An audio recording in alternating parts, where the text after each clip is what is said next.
Assalamualaikum warahmatullahi wabarakatuh. Alhamdulillahirabbil alamin.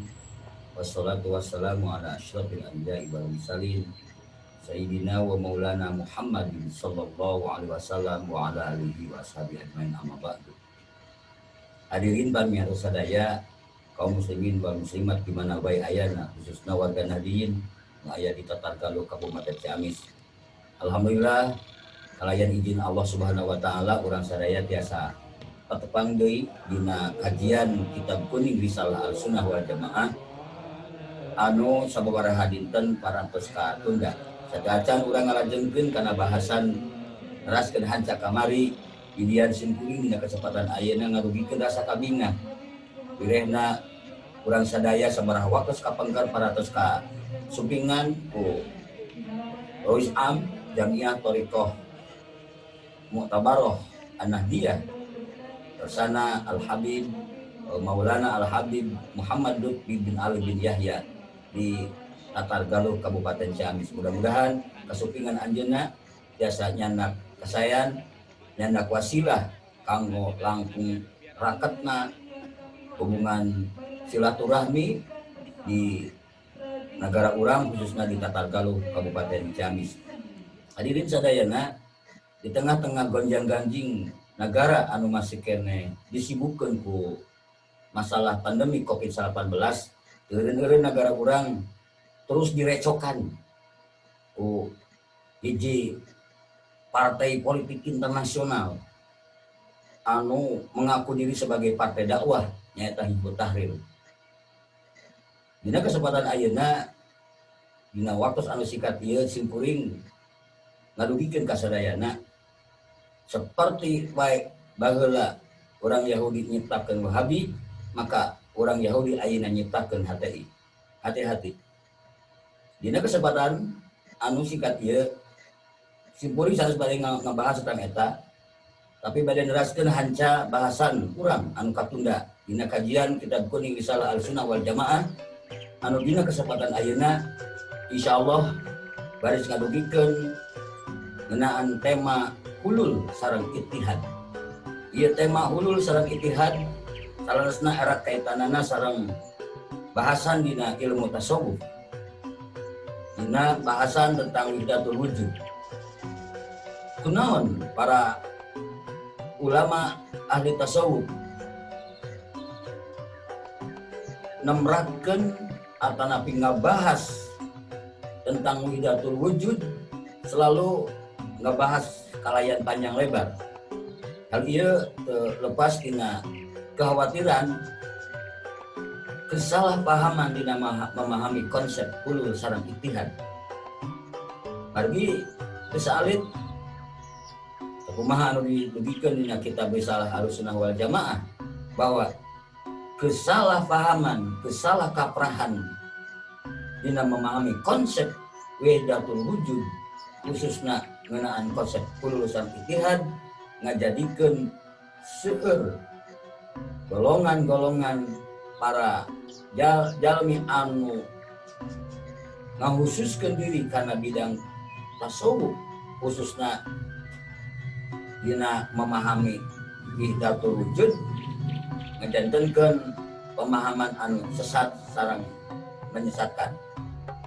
Jalaran sakitu penting kanggo urang sadayana memahami naon konsep seperti kumaha konsep hulul sareng ittihad anu dimaksud ku para ulama ahli tasawuf. Seperti kumaha konsep wahdatul wujud anu meunang, sapertos kumaha konsep wahdatul wujud anu dilebetna aya hulul sareng ittihad anu nyebabkeun kana sesat sareng menyesatkeun sakumaha anu dimaksud ku Hadratus Syekh Muhammad Hasyim Asy'ari. Dina guaran kitab neraskeun hanca urang ayeuna bade ngebahas ngeunaan hulul sareng ittihad, kesalahpahaman jalmi dina memahami konsep wahdatul wujud. Angga urang sami-sami Bandungan, urang sami-sami lenyepan, mudah-mudahan bahasan singkat ieu tiasa nambihan hasanah keilmuan urang sadaya. Lebihna tiasa memeres karena pemahaman urang mengenai konsep tasawuf wahdatul wujud khususnya bab hulul sareng ittihad. Syukuring hidayah Majelis Wakil Cabang Nahdlatul Ulama Kecamatan Rancah. Wassalamualaikum warahmatullahi wabarakatuh. Bismillahirrahmanirrahim. Wa minhum jeung eta tina sawarehna firqah man ari aya jalma qala anu ucap itu man nurhuli kana hulul wal ittihadi sareng ittihad. Wa hum jeung ari itu jalma teh eta jahalatul mutasawwifah, golongan jalma-jalma bodoh anu ngaku-ngaku jadi ahli tasawuf. Ya kuluna anu berpendapat ya golongan jahalatul mutasawwifah annahu ta'ala kana satemana Gusti Allah ta'ala eta al-wujudul mutlaq, wujud an-mutlaq. Wa anna ghairahu jeung kana satemana saliyane eta layat tasifun kesifatan itu boleh diwujud wujud aslan sama sekali. Hatta idza qalu nepikeun ka di mana-mana nyarita itu golongan juhalah al insanu maujudun, al insanu ari manusia eta maujudun anu maujud anu diayakeun. Pamanahu maka ari maknana eta annalahu ta'ala satemana eta tetep ka Gusti Allah ta'ala naon ta'alluqon aya ta'alluq aya percantelan aya hubungan bil wujudil mutlaqi kana wujud anu mutlak. Wa huwa sareng ari itu wujud anu mutlak teh eta Allah ta'ala Gusti Allah ta'ala. Wala parantos ngadawu saha al-alama al-amir fi hasyati Abdussalam dina hasyahna Abdussalam wa huwa jeung ari ieu pendapat eta kufur sorihun anu jelas wala hulula sareng teu aya hulul eta tetep wala ittihada sareng teu aya ittihad eta tetep. Fa in waqa'a maka lamun tumiba min akabiril auliya iki sapalihna pirang-pirang tokoh begejen para wali naon mak perkara yuhamu anu disangka itu emak dalika kana eta ulul jeung ittihad ubila maka ditakwil bima ku perkara yunasibuhu anu mantesan itu emak karena itu dalil kama seperti perkara ya kohu anu tumiba itu emak minhum di akabiril awliya fi wihdatul wujudi dina paham wihdatul wujud wa qauli bandihim seperti pendapatna cariosanana itu akabiril awliya ma fil jubati illallah ma fil jubati teu aya dina jero jubah illallah angin saha Gusti Allah aroda ngamaksan itu ba'du annama kana satemana perkara fil jubati anu aya dina jubah bal wal kauni kulli bahkan alam semesta sadayana la wujuda lahu aya anu wujud eta tetap lahu kana itu perkara teh illa billahi amin ku wujudna Allah. Janten dina ieu kitab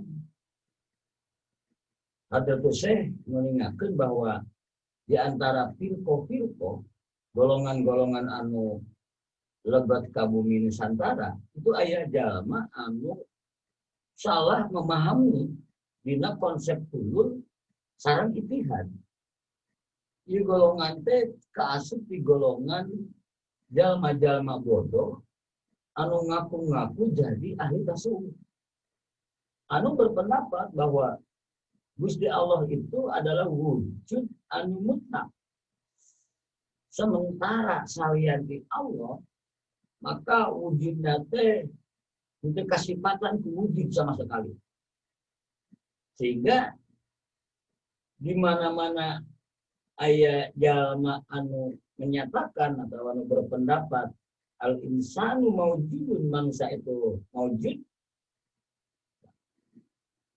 ngamakna-anana teh ibaratna ngamakna-anana teh bahwa kaeta insan teh aya ta'alluq kana wujud anu mutlak nyaeta Allah taala. Al-alim al-alamah Al-Amir Dina Hasyah Abdul Salam nyarioskeun bahwa pendapat seperti kieu itu dikategorikeun karena kufur anu jelas. Sebab teu aya hulul, teu aya itihad. Teu aya hulul, teu aya itihad. Teu aya melebur sareng teu aya menyatuna antara wujud makhluk sareng khaliq. Anapun lamun aya para wali, para ahli tasawuf anu memang jalmi-jalmi eta teh terus menguasai geus kailmuan, geus kataekan pemahaman tasawufna kalayan sesuai sareng tariqah, sesuai sareng ilmu dina katasawufan, anu menyatakan bahwa hulul sareng itihad itu dialami ku aranjeunana, maka pengalaman spiritual eta kudu ditakwil dina hartos, kudu dipindahkeun maknana, dipindahkeun pemahamanana kana hal anu memang pantes jeung kakuduanana. Seperti anu terjadi di Widatul Wujud. Tanapi manunggaling kaula Gusti. Contohnya seperti aya paling ahli tasawuf anu menyebutkan ma fil jubati illallah. Aya dina jero jubah kecuali Allah. Tah ieu kudu dimaknakan yang anu dimaksud mafil jubah ilallah di dia ternyata aya dina jero jubah, bahkan di alam semesta ieu wal kauni kulli bisa jeroning alam semesta satung kembing langit satang keraking jaga la wujuda lahu. Aya hiji oge anu ngagaduhan wujud mandiri illa billahi angin diwujudikeun ku Allah Ta'ala. Tangga mana anak kedah itu. Sehingga lamun ayeuna ngamakna anak untuk kadinya, ieu pendapat hulul sareng itihad bisa ngajadikeun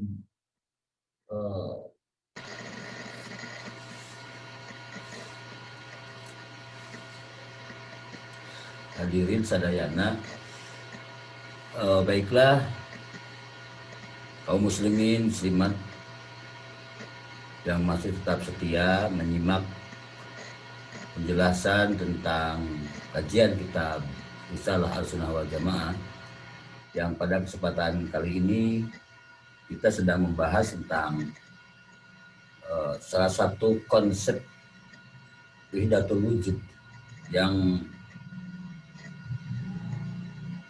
sering menjadi tema sentral atau sering menjadi bahasan yang cukup ramai diperbincangkan sehubungan dengan ada konsep yang sementara membuat sebagian kelompok salah dalam memahami konsep tersebut, yaitu tentang khulul dan ittihad. Mereka yang berpendapat dengan khulul dan ittihad dan salah dalam memahaminya, mereka adalah orang-orang bodoh yang mengaku-ngaku sebagai sufi. Mereka berkata bahwa Allah adalah wujud yang mutlak dan yang lain pada dasarnya tidak ada. Bahkan dikatakan manusia adalah makhluk yang maujud. Artinya manusia adalah bergantung pada wujud mutlak, yaitu Allah Subhanahu wa taala. Dalam hal ini Al-Alim Al-Alama Amir dalam Hasyiah Abdus Salam menyatakan bahwa pendapat ini adalah sebuah kekafiran yang sangat nyata.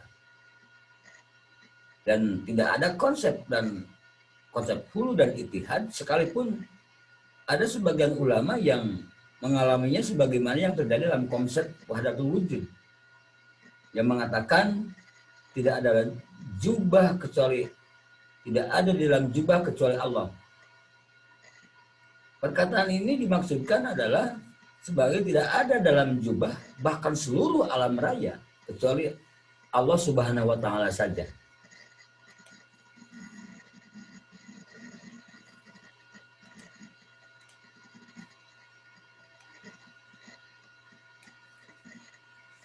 Dalam kitab Lawahikil Anwar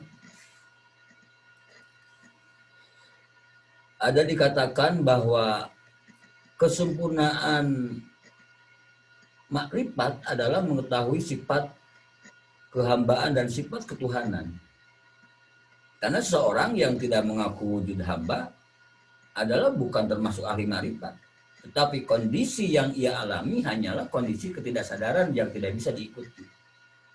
Jadi lamun aya jalma anu ngebogaan pendapat bahwa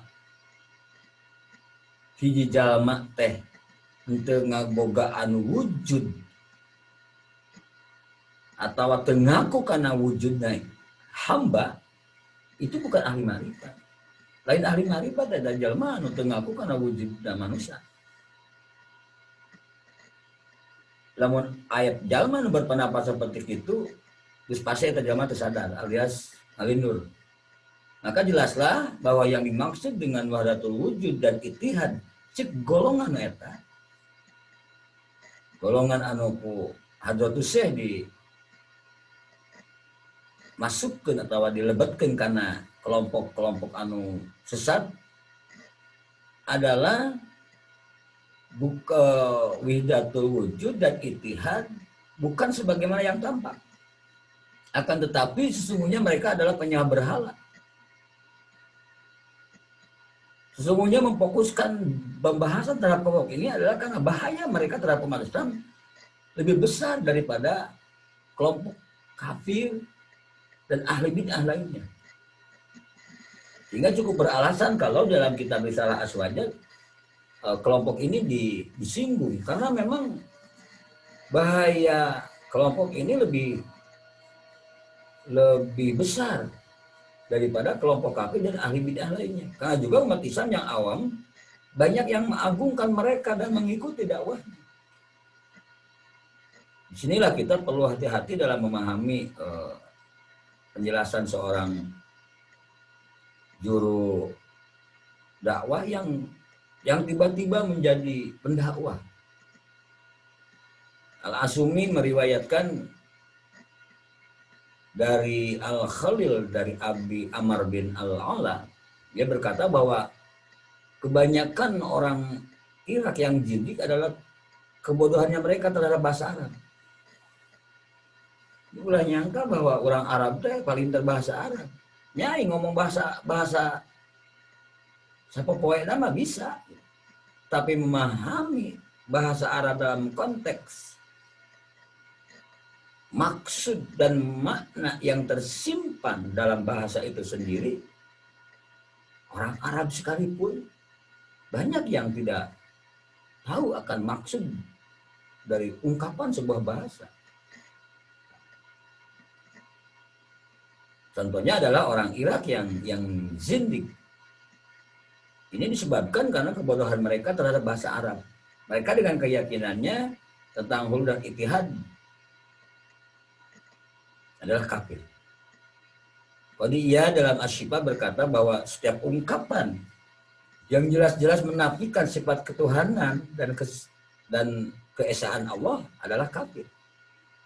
Sebagaimana ungkapan kaum Dahriyah, Majusi, dan orang-orang yang menyekutukan Allah dengan menyembah berhala, malaikat, setan, matahari, bintang, api, atau seorang selain Allah.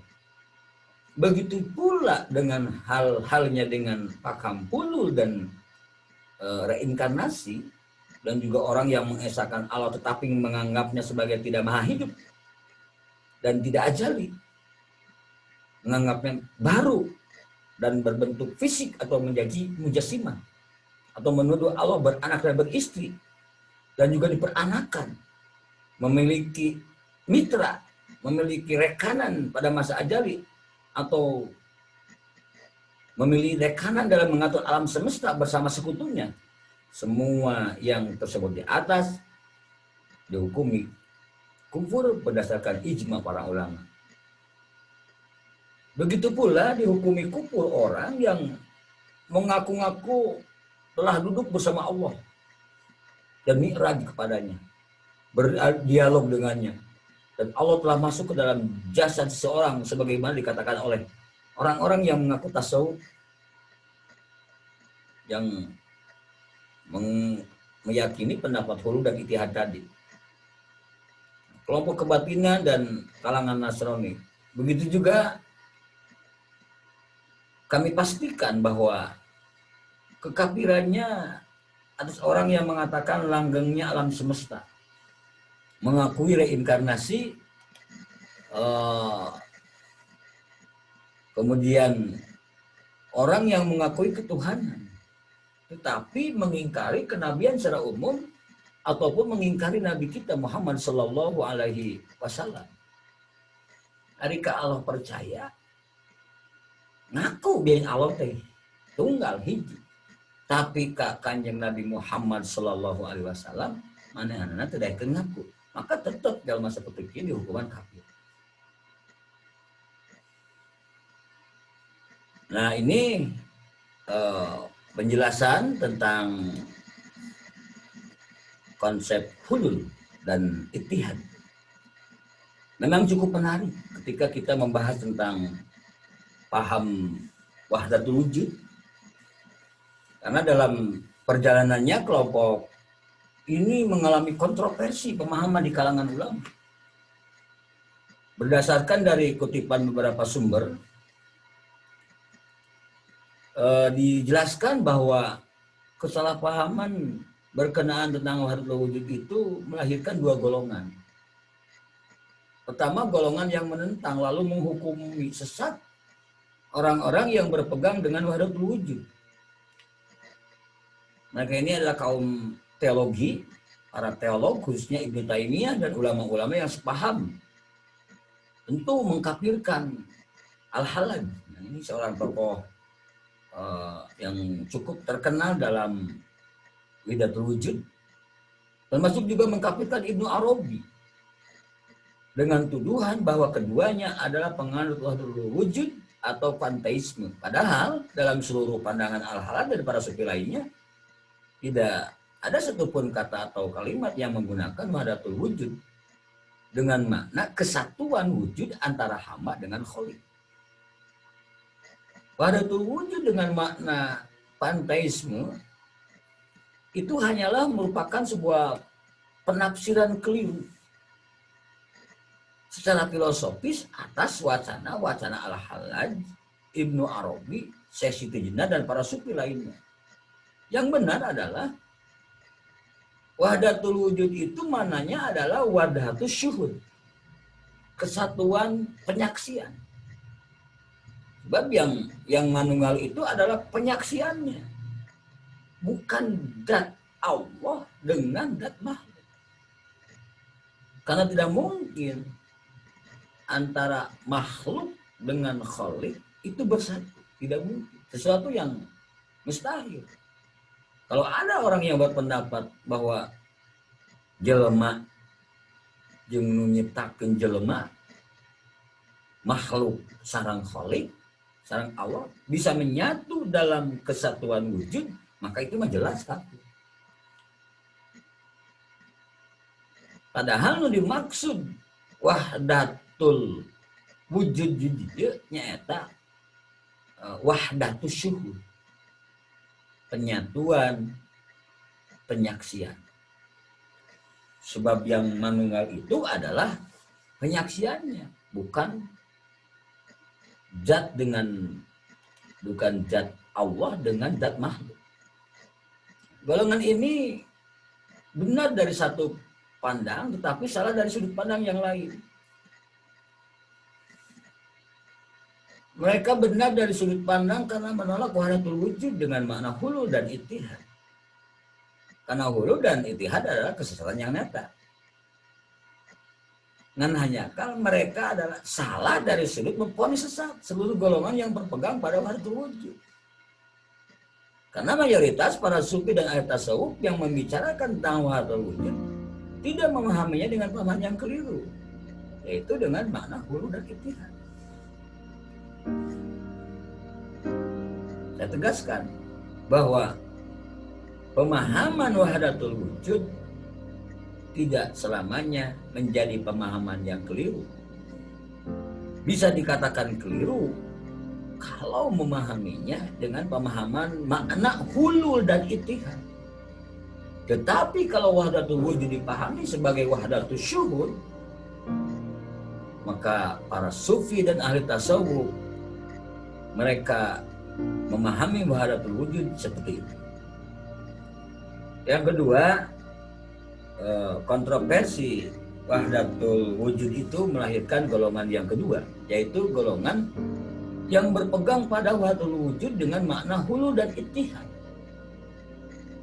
Lalu mereka ini memproklamirkan ketuhanan pada diri mereka sendiri dengan mengaku Tuhan dan sebagainya. Nah, inilah golongan yang sesat lagi menyesatkan. Mereka lebih suka disebut sebagai golongan hakikat dengan identifikasi ciri-cirinya tidak mau menempuh syariat, istihayang sholat, cukup punya tungkul, tanpa mau melakukan gerakan-gerakan sholat seperti berdiri, ruku, sujud dan seterusnya. Ya, sejatinya golongan sufi dan ahli tasawuf yang bersandarkan Al-Quran dan As-Sunnah itu sangat menantang golongan ini. Di tanah Jawa, di Nusantara, pemahaman seperti ini diadopsi oleh golongan yang menisbatkan dirinya kepada pengikut Syekh Siti Jenar dengan ajarannya manunggaling Kawula Gusti. Mereka benar-benar meyakini bahwa wahdatul wujud dengan makna hulul atau ittihad dan manunggal. Padahal Syekh Siti Jenar sendiri berlepas diri dari anggapan seperti itu. Seseorang yang mengambil pemahaman bahwa wahdatul wujud bukan dari kaum sufi, maka akan melahirkan kesalahpahaman seperti yang terjadi pada golongan ini. Dari sini kita dapat menarik kesimpulan bahwa sebenarnya yang memahami wahdatul wujud dengan makna hulul atau ittihad adalah orang-orang yang sesat, yang tidak tahu makna sebenarnya, akan tetapi mereka menisbatkan diri kepada kaum sufi, sementara kaum sufi yang sebenarnya juga menentang pemahaman seperti ini. Akhirnya kaum sufi yang benar-benar mereka menjalankan tarikah sufiyah menjadi ikut kena getahnya dan mendapatkan vonis sesat pula. Dari sinilah kita mesti memahami lebih mendalam tentang konsep wahdatul wujud. Mana wahdatul wujud anu sesuai dengan ajaran sufiyah dengan ajaran tasawuf dan mana wahdatul wujud yang tidak sesuai dengan konsep ilmu tasawuf.